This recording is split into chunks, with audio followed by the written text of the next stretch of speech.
Hello guys! Magandang hapon. So it's Saturday today. Wala kaming pasok. So I decided to make a different video. Yung kagaya nung dati na regarding with my projects. No? Ang aking channel niche na pananahin. So today I'm going to give just a little tutorial on liliitan natin yung aking pantalon. Meron kasi ako nabili sa ukay. No, actually hindi naman siya used. May ukay kasi na yung talagang pangit na. So itong nabili ko para siyang mga stocks sa department store na binibenta nila, no, as ukay. So ito yun guys. Nilagyan ko na siya ng hilbana. Kasi nga, since malaki yung, at kulay khaki siya. Khaki. So look at the tatak. What's this? Gloria Vander Silk. Made in Egypt. Made in Egypt. So, size 12. Size 12. Siguro may konting difference, mga 1 inch sa baywang. Since maluwag siya dito sa legs. Yan. Kaya nilagyan ko na siya ng hilbana. Okay, so balik tayo sa dati kong mga videos. Nagturo po ako ng kung paano gawin ang hilbana. So, ganyan lang, running stitch lang siya na malalaki. So, para lang guys, meron tayong guide kung saan natin padadaanan sa makina. Yan. So, hanggang dito yan sa taas. Kasi masyadong malaki sa legs. Kaya hindi ko gusto yung fitting niya. Ayoko kasi nung pantalon na, syempre hindi ko to fit dahil malaki to eh. So, no choice ako. Tingnan nyo guys, so, hindi pa siya talaga gamit. Yan. Makikita mo naman kung gamit na yung isang ukay na binili mo. Yan no. Maganda siya. Tsaka ang ganda ng tela niya. Yan. So, guys, meron na akong hilbana dito. Tatahiin ko na lang siya. No, para lumiit na. Yan. Tapos yung sa laylayan niya, may butones dito. Yan yung buong buo pa. Walang ka-stain yung butones. Yan ang style niya kasi para makuha mo yung tamang fit sa ilalim, sa baba. So, i-fix mo lang siya kung gusto mo ng kung anong style ang gusto mo. Parang ganito siya. Balik na rin natin. So, yun guys. Papakita ko. So, yan. Yan. Diba? Wala pang walang kasira-sira yung niya, yung tahi niya. So, ganyan ang likod. Maganda to kasi eterno sa white. Okay? And neutral color siya. So, any color will do. So, ganito yan guys. Ganyan siya. There. Yung ilalim niya, laylayan niya, ganyan. Yan. So, botones na tatlo. Pwede mo siyang i-open. Ganyan. Style. Sa laylayan, sa baba. Pwede mo siyang i-button yung isa. I-butones. Pwede i-butones ng isa or ng dalawa. Then, nakabukas yung dulo. Parang lang. Parang style lang talaga. So, yan guys. Pagkatapos nito, tatahiin ko siya. Actually, nakaabang na yung makina ko.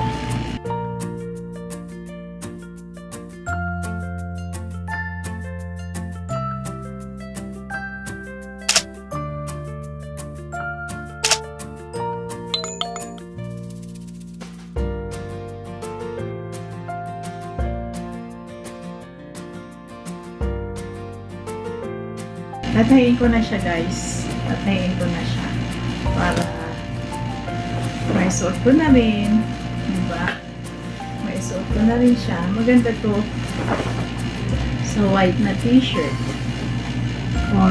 Or dark na blouse. And white shoes. Okay? So, tara guys. Manahi na tayo. Matagal-tagal din akong hindi nakapanahi. Kailangan mag-ano ako doon,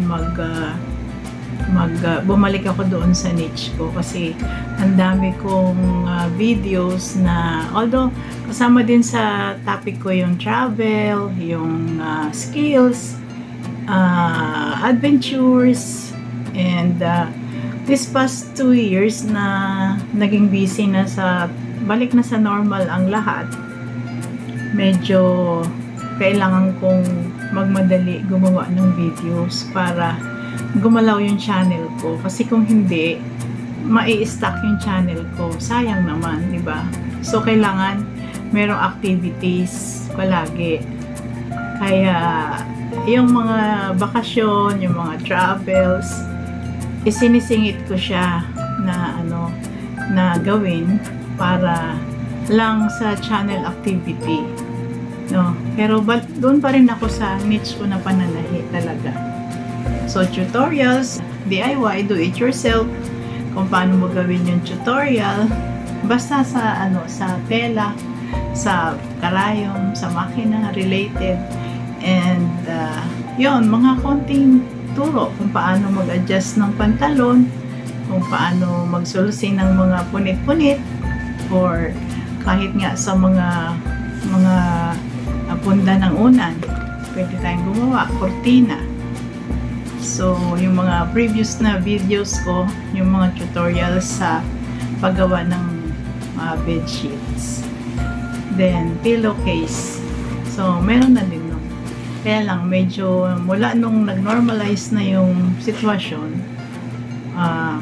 galing tayo sa pandemic, di ba? So, nung pandemic, nasa bahay ako, kaya medyo may time ako para talagang manahi. Since nag-normalize na ang lahat, back to normal na rin ang pasok namin, nawalan ako ng oras na manahi. Kasi yung pasok from Monday to Friday, Saturday, Sunday, syempre, church day yon, sisimba ka. Saturday, minsan may pasok, minsan wala, so pahinga. So, time for pampering, Saturday. Sa pansarili natin yon, syempre, di ba? Hindi naman mawawala yon kasi syempre dapat maganda tayo lagi. Also, pag nakikita ako na maganda yung sarili ko, pati ako natutuwa din. Kaya parang inspirado ka din gumawa, di ba? Kasi di ba, kaya ka nga nagtatrabaho para maayos ang lahat sa buhay mo, di ba? So guys, napahaba na yung aking intro. Ito na, mananahin na tayo. Bye-bye for now!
H bawas or hindi man kulang na half inch. Tapos, yan na siya.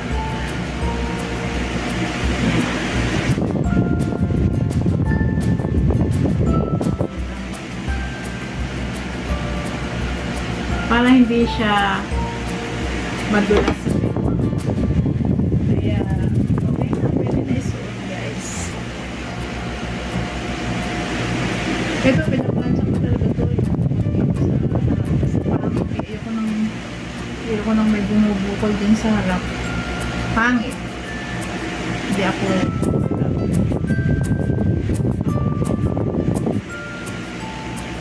ganda, guys, diba? Oh, okay.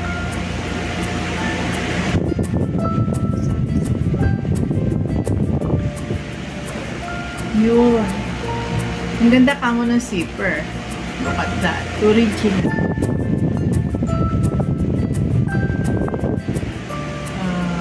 YKK zipper. Yeah.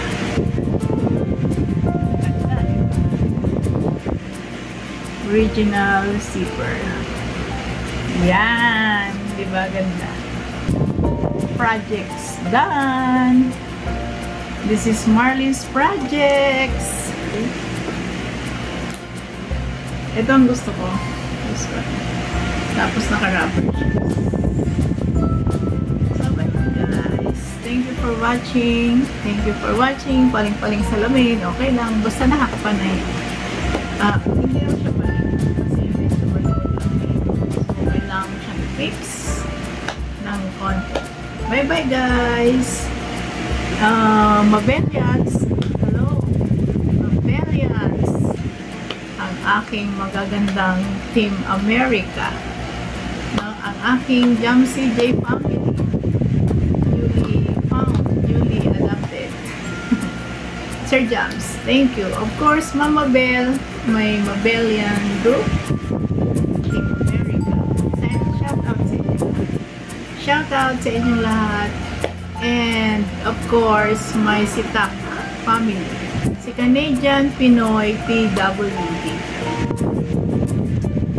Si Mabel Tama. Si Jam CJ Official. Siyempre, the original, the three of us. Mabel Tama, Lola Lisa, and Marlene's friends. Of course, nandyan ang laging nakasupport na si Jen Marie's Baby and CBL cover baseline. 5 years in the making na. 5 years. And syempre, pag tumatagal tayo sa YT, nagkakaroon tayo ng mga new friends, mga ganyan, mga new people to help, to support, to give our help.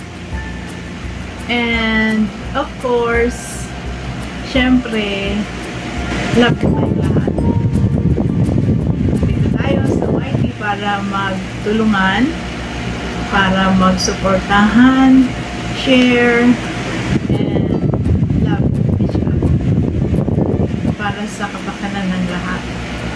So, thank you guys. Again, nagkaroon ako ng time na mag-usap sa inyo. Tomorrow is Sunday, church day, Monday pahinga, and Monday to Friday, Sabado na naman sa work. So, work, which is very essential to our lives. Kaya, pagpatihan natin sa ating mga trabaho, ang YT ay nandyan lang. Anytime, pwedeng mag-YT. Kaya, bigyan natin ng halaga yung trabaho natin. Yung ating bread and butter. So, bye-bye guys!